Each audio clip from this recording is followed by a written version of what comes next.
Amerika Serikat setuju mengirimkan bantuan keamanan tambahan sebesar 270 juta dolar Amerika atau 4 triliun rupiah ke Ukraina.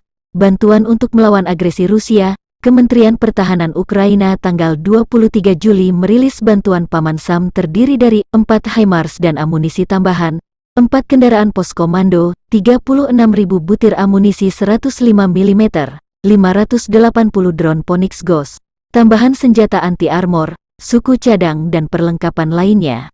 Terima kasih Presiden Amerika Serikat, kerjasama strategis ini sangat bermanfaat bagi Ukraina, kata Zelenskiy. As of today, we have transferred 12 Himars to Ukraine.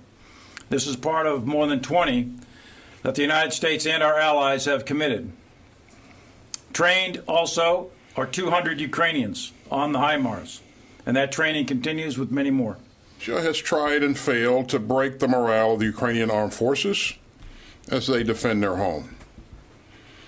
Ukraine's leadership also stands unbowed and unflinching. And we were fortunate today to have the opportunity to hear directly from my good friend, Oleksiy Reznikov, Ukraine's Minister of Defense, and